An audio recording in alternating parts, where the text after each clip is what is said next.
everyone, it's Lavender Moon and I'm here with you to do a weekly pull. So I'm going to do some cards to let you know what's going to be coming up and what you're going to need to be dealing with in the week of July 28th through August 2nd. So that would be next Monday through next Sunday. Today I'm going to be using the not the Everyday Witch, it's the Green Witch's Tarot. And I'm also going to be pulling from, let's get these over, the Liminal Oracle deck. So it's kind of these type of cards. So I'm just going to kind of shuffle and I'm going to pick some cards and I'm going to talk about what kind of intuitive messages I get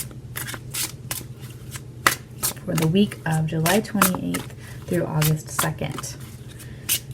Now, my personal philosophy is if you're listening to this, you're going to hear a couple different messages. And that doesn't mean that every message that comes through is something that you're going to deal with. But I do believe that your subconscious knows, it knows what's coming. It knows the patterns in your life and the energies in your life. And so the messages that you resonate with are going to be the ones that you want to pay the most attention to. Because those are going to be the ones that your subconscious knows are coming up. So just keep that in mind. That doesn't mean every single thing I say is going to happen to you next week. Alright, so I'm going to pick a few. These ones kind of popped out. Do a few more.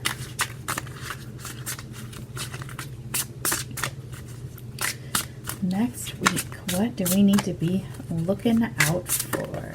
Maybe a few more cards. What themes and messages do we need to be looking for in the next week?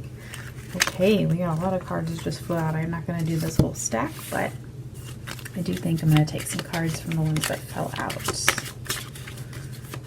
Okay, so we're going to go with, maybe you got a sneak peek there. All right, we're going to go with these. Set those aside. Move this deck. Okay, now I'm going to pick two of our Liminal Oracle cards.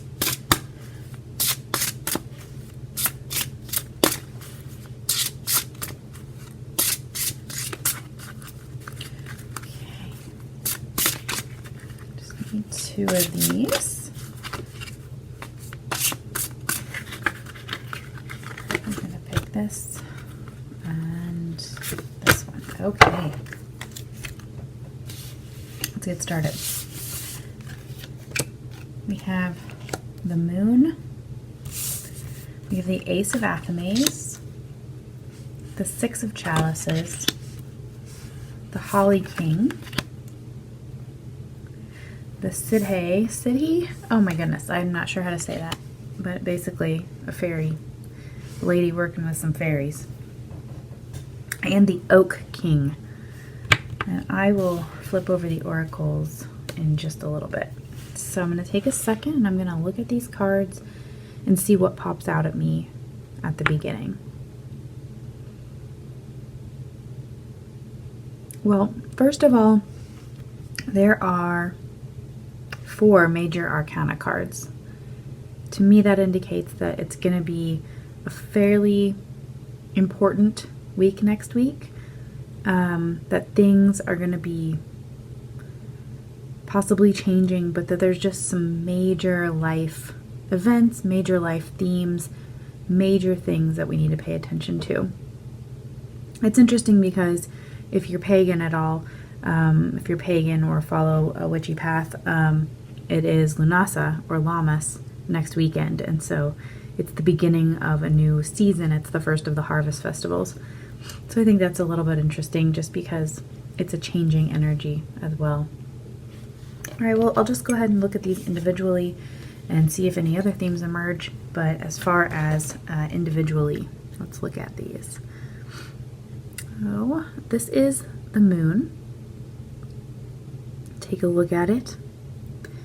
I like to try to hold it up, but I might also look at it. So this card I think is just really beautiful and enchanting. It's very mystical, very magical. And the Moon card is known for being a card of introspection.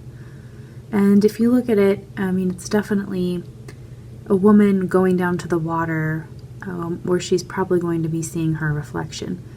And it's kind of about, water represents emotions, it represents intuition. She's going down to this body of water, and she's going to basically do a deep dive on herself.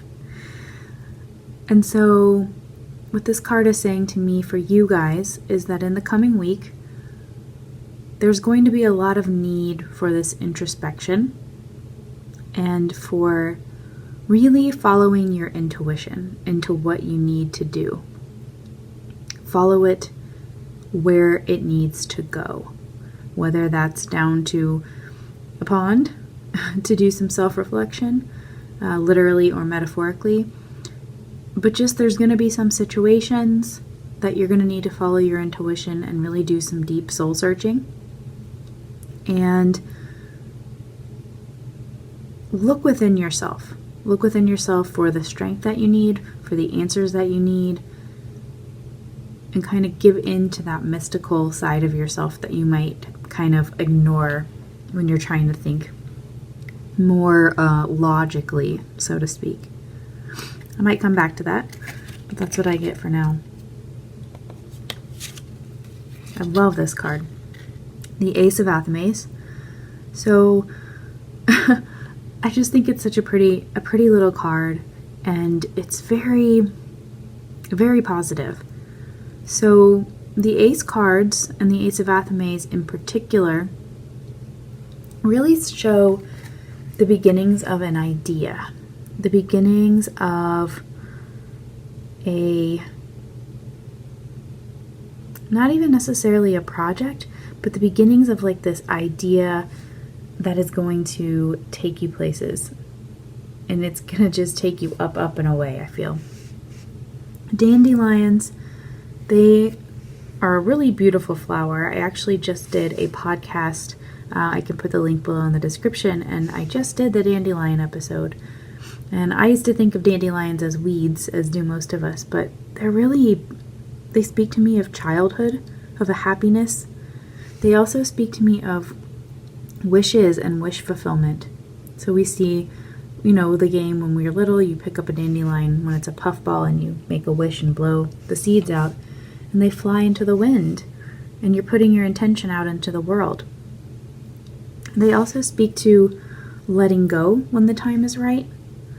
And so I feel like this card is speaking to kind of all of those things, right?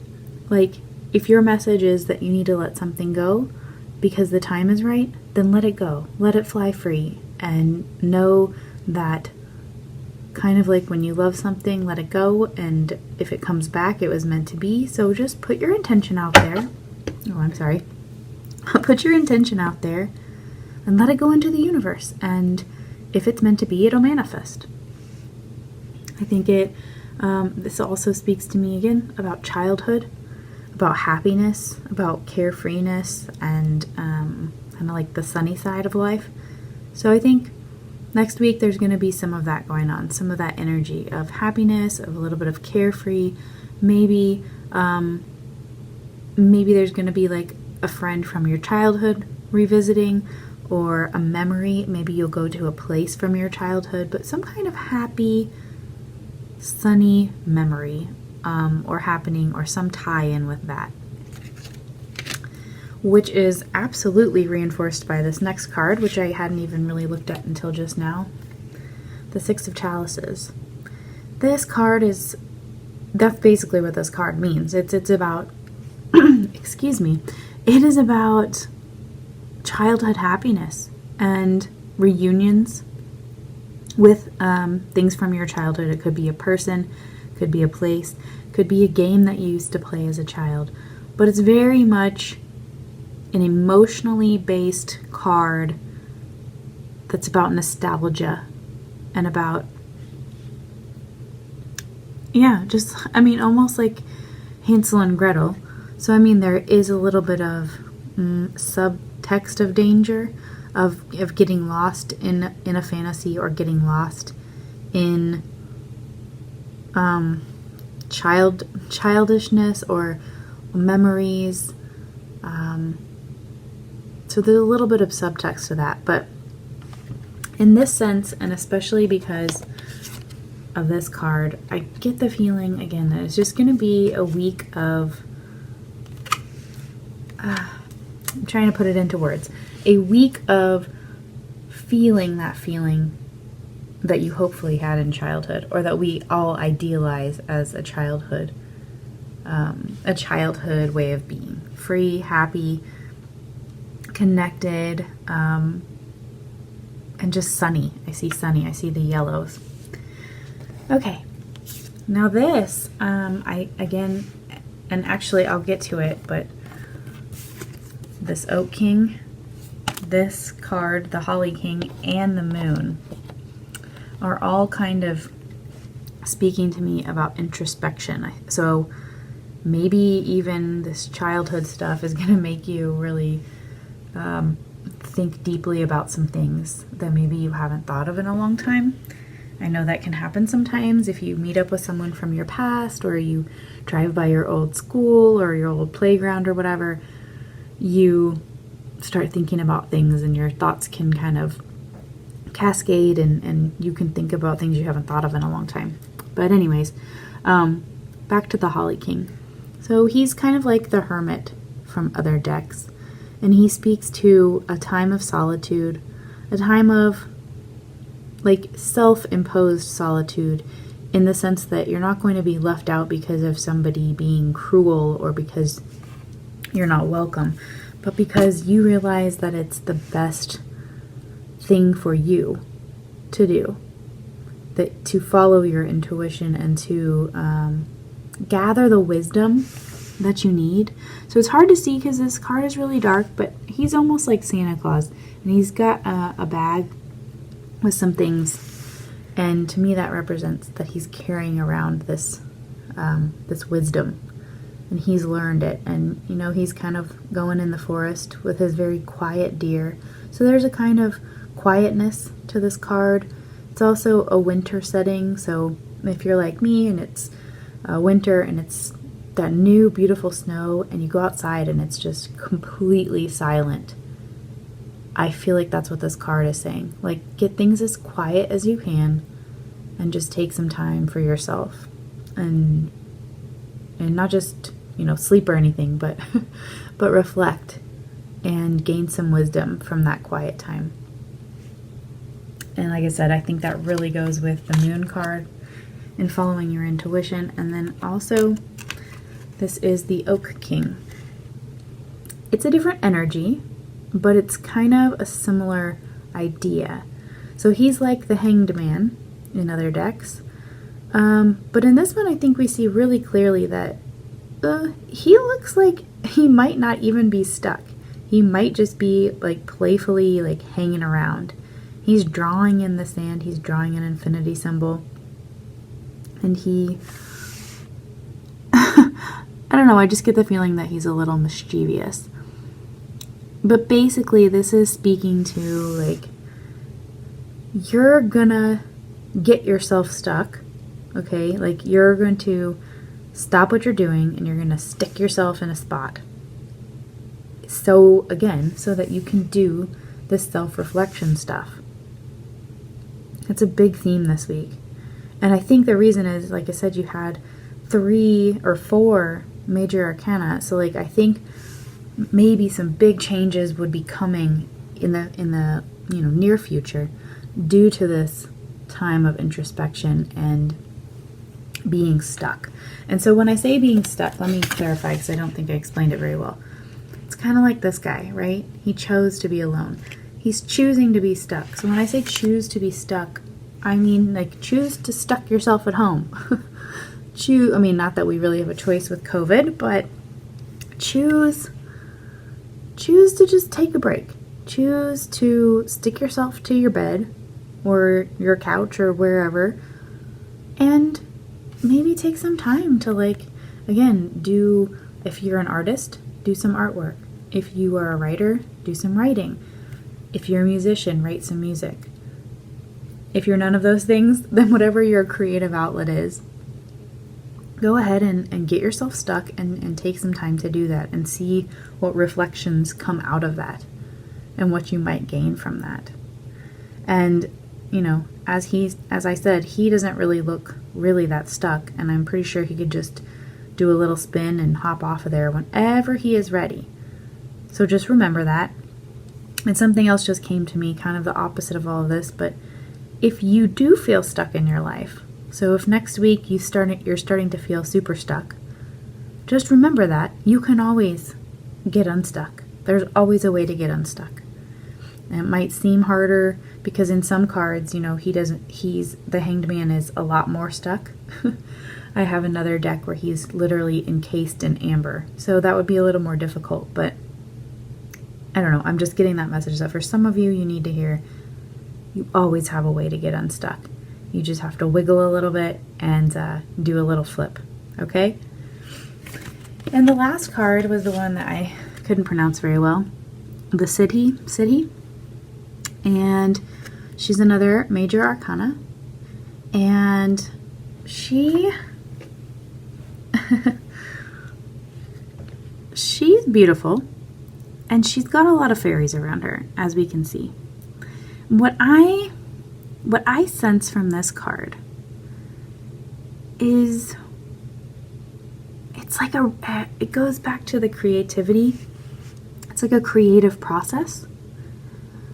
And it looks a little bit like a potions class almost. Like she's got her stuff out here. She's got a book open. And it looks like she's probably getting some work from these fairies.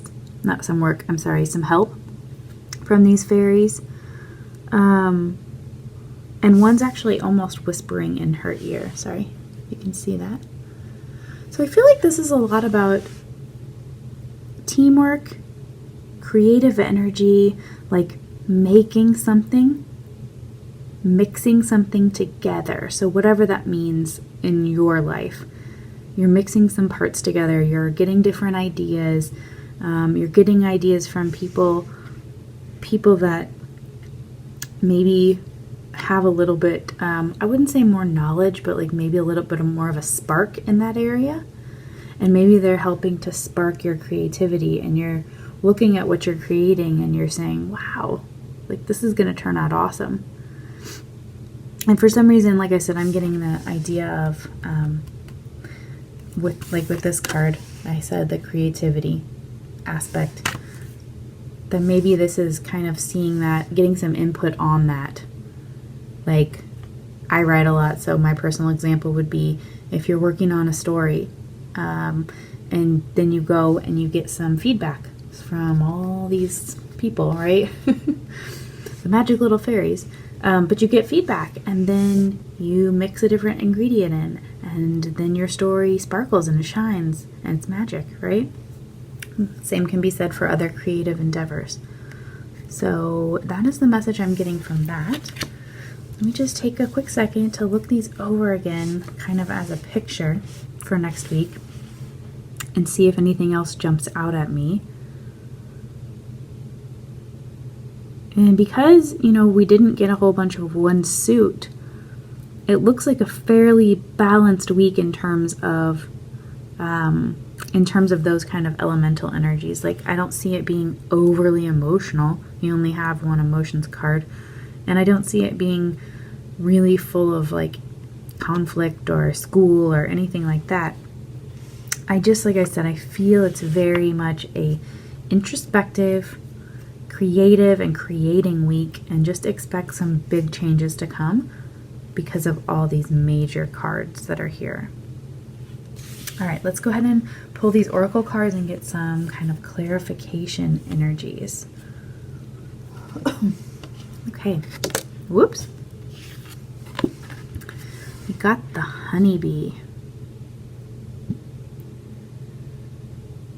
Okay, so to me this is definitely connecting with the yellows. With the yellows and this sweetness. You can see the yellow. summery themes. We did just pass Litha, but like I said, Linatha is coming up if you celebrate the Wheel of the Year.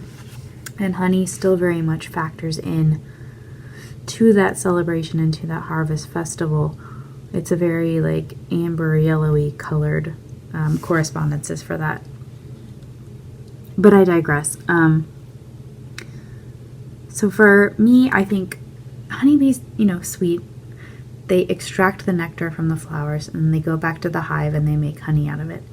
So next week, I think one of your major focuses should be to just suck the nectar out of life. Suck the nectar out of life. Take notice of all the beautiful things, all the sweet things, the sweet moments. Just really don't take those for granted. And then take those back to your air quote hive and make honey out of them. Use them. Use them to grow, use them to learn, use them to model after, use them in that creativity and that self-introspection. Notice the sweet things about yourself, okay? And I can't see a bee without saying something about watch out for stingers, okay? Just watch out for stingers next week. I think overall this signals next week's going to be a pretty light, sweet week for the most part, and then that introspection part will be more good than dark. It'll just be pretty cool. All right, last card. We have forest. So what I notice is there's a lot of other forests. Okay, we have the moon forest. We have the oak king in a forest. And we have the holly king in another kind of forest. And to me, the forest definitely ties in with those three cards. I wonder if that's a coincidence. Probably not. Forests are, if you think about fairy tales, forests are the place that things happen. That's where people go to go on a journey. So what this says to me is, again, when you do this self-reflection and you follow your intuition and things and you jump into this forest and you're ready to go on that adventure and you're ready to go deep within the forest of your own mind and of your own feelings and your own whatever else, psychology. When you go into the forest and you're ready to go through that journey, like you're gonna have a time, but it's gonna be amazing. It's gonna be difficult. You're gonna learn how to survive, but you're gonna come out on the other side and it's gonna be awesome. And you're gonna be like this new survivalist person. I hope that's making sense. I just have this very strong image of you getting to a new place soon, and then you're kind of going to move into the forest at that point. And so the next coming months might be a little challenging, but like not in a depressing, dark way. Challenging in a, you get to see the inside of the forest and you're going to get to learn and know things about yourself that you never knew before. So yeah, just to me, forest represents a journey, a metaphor for the human experience and the human journey of life is like going through the forest and who will you meet in the forest. So I think it's a very awesome kind of mysterious card that goes along with these. All right, and that is your reading for July 28th through August 1st, 2020. And that completes my first reading. I think you'll get to know that I like to be a little silly. I like to try to be down to earth. And I like to try to read intuitively. And I said this at the beginning, but I truly believe that whatever messages personally stuck out to you, those are the ones that you should pay attention to, because only you truly know your situation and your subconscious knows what images and what words really ring true for you. So best of luck, and I'll be back with you for the week following.